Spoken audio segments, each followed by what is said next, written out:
Hey guys, it's Cal from the Calgary Business Club. Today we have Eugene. He's a physiotherapist from Albania. He's going to tell us a bit about his story and his adventure coming to Canada and working here. So thanks for coming on, Eugene. Oh no, thanks to for inviting, man. It was a good meeting together. It was very spontaneous actually. I didn't know that I was gonna be the guy that shoots contents like yourself, and I like to when you introduce me with your content. Yeah. Was very interesting. I know you're also on your startups too, and to introduce yourself. But I think that's what I've seen from your videos. You've been doing a good job so far. So kudos for that, and that's why. I've been doing this kind of contents before, even back home, but I decided to do this interview with you because I think that you're a very nice guy and you have very interesting contents and ideas and creativity. So I thought to give this opportunity to you and to have this conversation together as a first show or like I say first content to me for me in Canada. I appreciate it. Cheers to that. Cheers, buddy. Cheers, and it's very interesting because even before I had like one or two TV guys that approached me, and because there was kind of media that they're more popular, I thought I was not ready to be that popular yet because I'm still on the step of developing myself in the city of Calgary, like my business and my reputation, and I'm still in my studies. Right. I'm a student here, and for one more year next year, I'll be a manual osteopath. Right. But my journey doesn't start here. 100%. Yeah, tell us about that because you said you study in Albania. You have a master's in physiotherapy, right? That's correct. Yeah. As we spoke a little bit before when we were introducing each other, I mentioned that I studied a lot actually before becoming an osteopath here to go to this kind of career.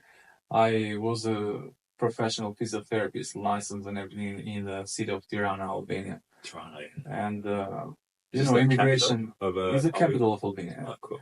But I would say that immigration is not easy for everyone as well as not for me as well. When I first moved here, I thought there's going to be a straightforward transition from a physiotherapist there, maybe one or two courses, and I'll be able to practice as a physiotherapist here.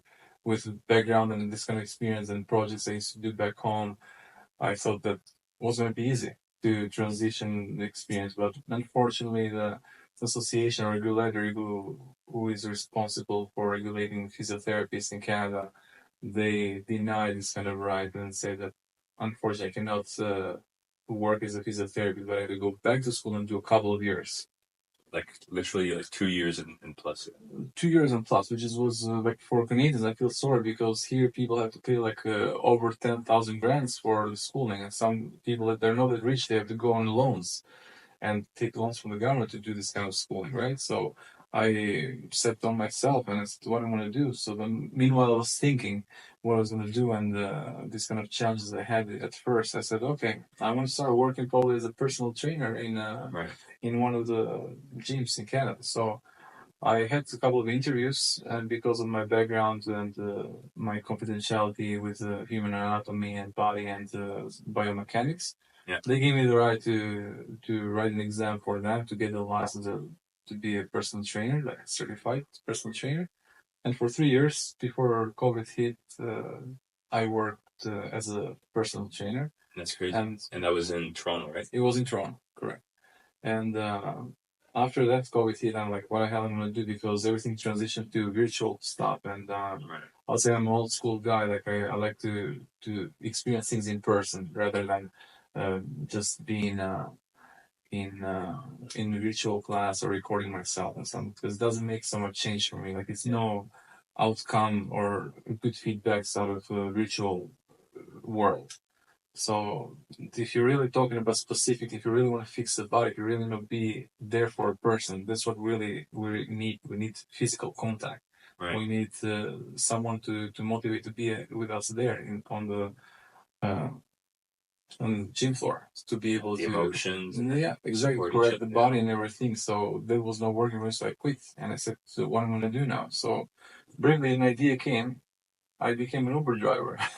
So the way that and since the time until the moment we met together in the Uber ride together, I was a Uber driver, and I'm still doing that because I still have one more year to complete before becoming a manual osteopath.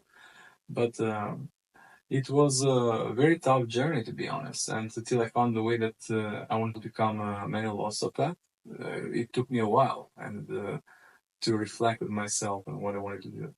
But it's really interesting field because even when I'm doing this kind of field here, I see that a lot of people don't know what manual osteopathy is. Like, Yeah, I ask I've people, never heard of it before.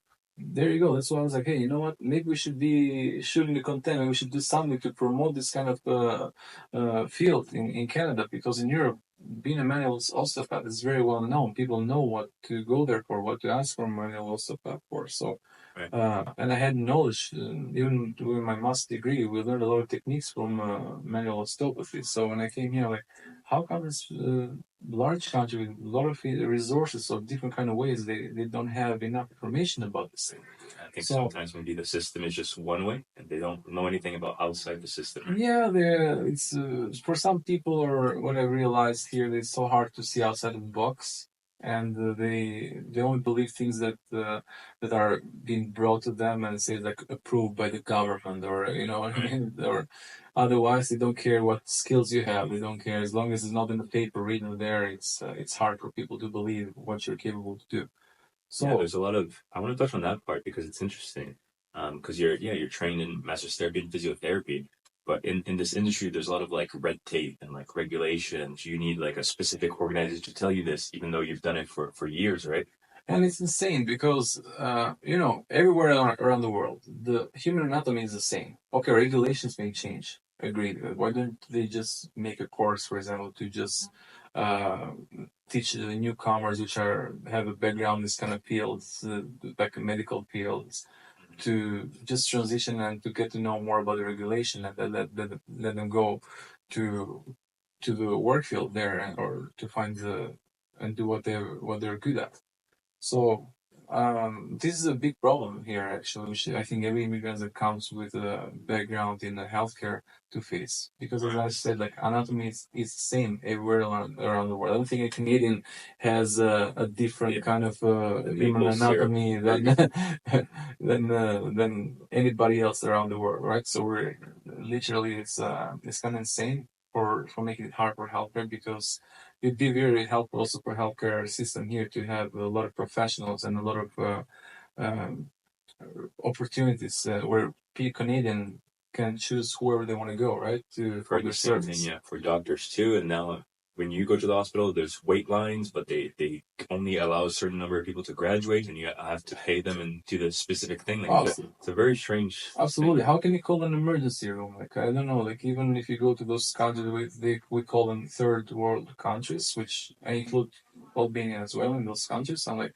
when you go to emergency room, you get treated. That's what's called emergency. Like, it's like service, quick service, right? Right. So here it's 8 hour service, and it's insane to wait like in a walk-in clinic for just to get a quick service. So even the term emergency here is different than what we think in Europe. It's so when I'm able to have my own clinic in the future here, because this is one of my plans. Yeah.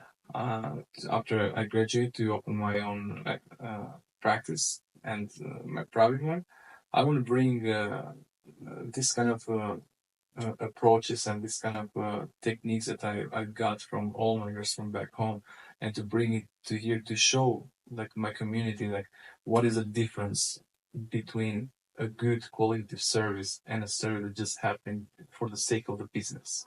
Right. Like I won't compete with quality over the quantity.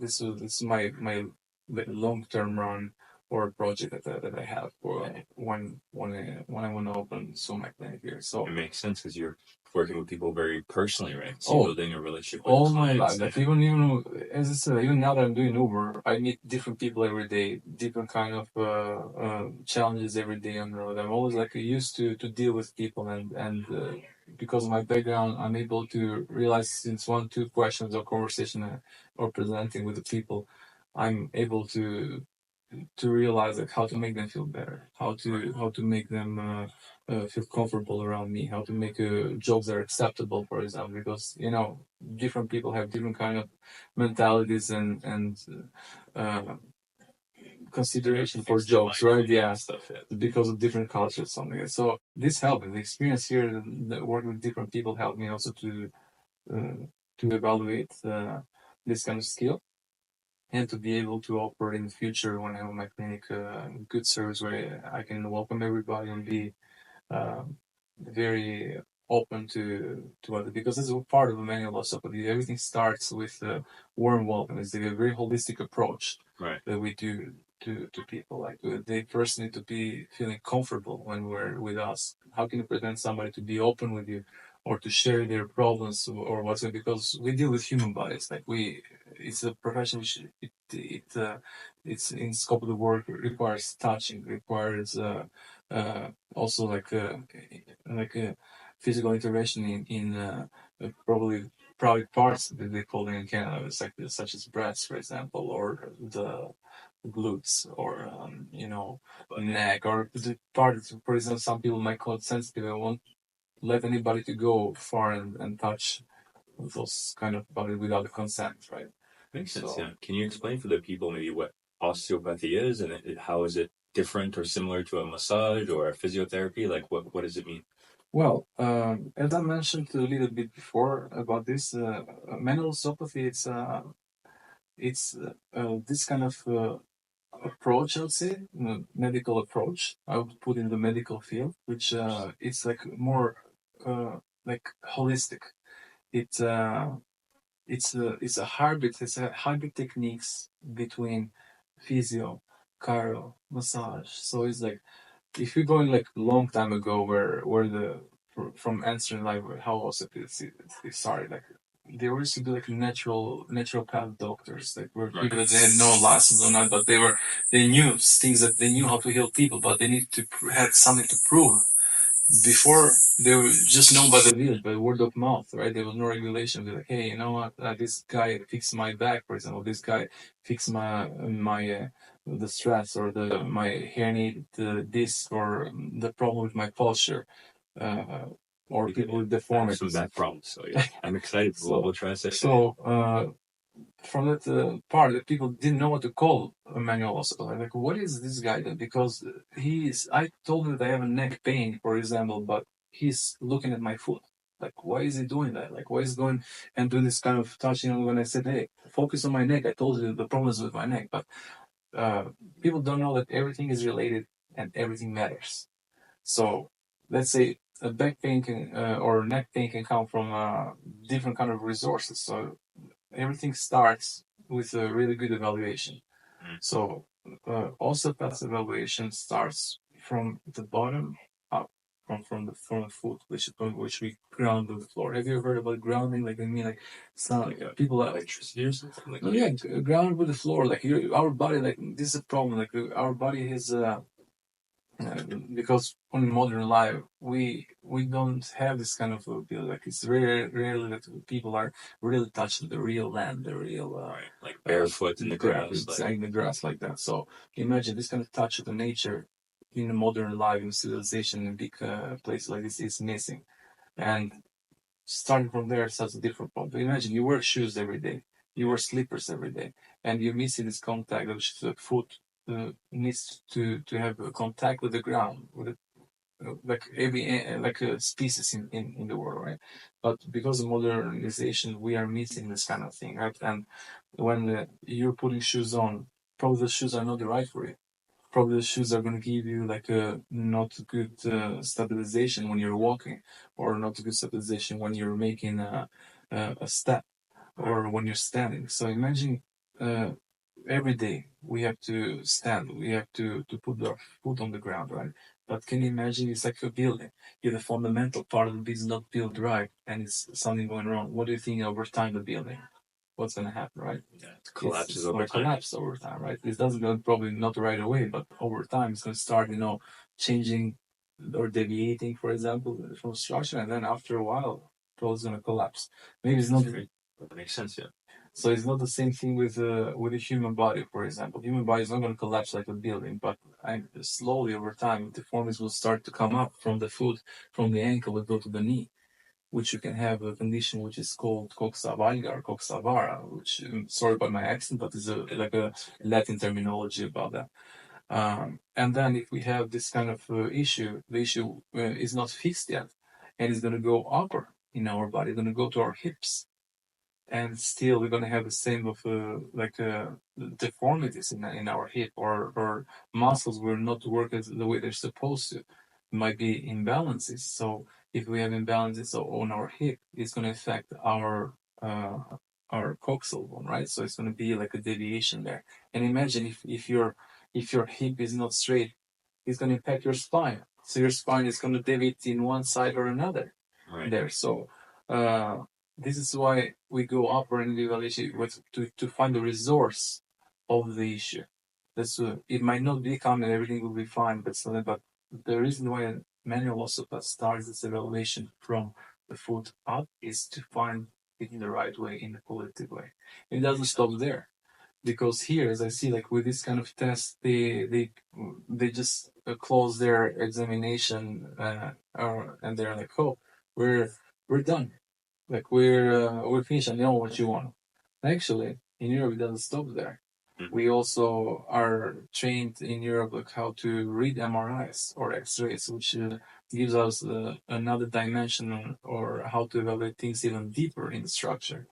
So here, so far, I haven't seen any Canadian curriculum for people to be able to have this kind of course, like how to read MRIs or X-rays in their curriculum, which is going to be very helpful. Because imagine if they recommend somebody to the doctor for that, and they can come to you with the comments from MRI or X-ray, and you see that they see something else, right, more deeper. For me, I'm educated, I can do that, but most of the people I've seen educated here, they cannot be able to read an MRI. Maybe they have to take an extra course for that, to pay a couple of thousands of dollars, right? Yeah, but they make it you see another specialist if you're the client. Yeah, and then it's going to create a confusion, because so you're not, and you're afraid to approach and to give a diagnosis or a recommendation about that. So you're like, oh, sorry, I'm going to recommend to somebody. So imagine taking the clients because you're afraid to, because of your lack of knowledge, you take it to another professional, and that professional there to do an MRI here is going to take you 6 months to do it. Yeah. Unfortunately, right? It's another problem which the healthcare system here is facing. So if you want to catch an issue right away to start treating it, you're not able, because you're taking the person away for an MRI. It's going to come back to you after 6 months. A lot of wait lists. It's a lot of wait lists like that, right? Which aggravate the issue and the problem. So that's why here I see that people try to find out and to fix things in the way they want to do it. So I want just a little bit more deeper into this kind of thing to give you an idea, like why to explain my field of study and what can be some future challenges that might be facing with my profession here compared with the Europe. In Europe, I was like, hey, here's a recommendation, go and take an MRI. I want to see also, like after I do the evaluation, I'll make sure that everything is fine. So that's good, man. And what kind of people do you usually work with? Like, what's your target demographic? Is it older people? Is it maybe busy professionals on the desk, or literally everyone? It's everybody. Everybody, like from babies to the elder people, everybody can have issues, and everybody can have this kind of problem. So this is why I don't have a demographic of people. As long as we're comfortable and able to work, that's how. Awesome. And then where can people find you? We'll wrap up this interview here, but yeah, thanks for talking to time. Yeah, thanks, man. Thanks. But where people can find me, it's can be just by watching your content, first of all, because I say, like, I don't have anything that I've set on my school, which I go to, and from your content and from my Instagram, if they want to tag. I'll link your Instagram in there. Yeah, they can find you. Yeah. Thank you, brother. Much appreciated. And then we'll talk.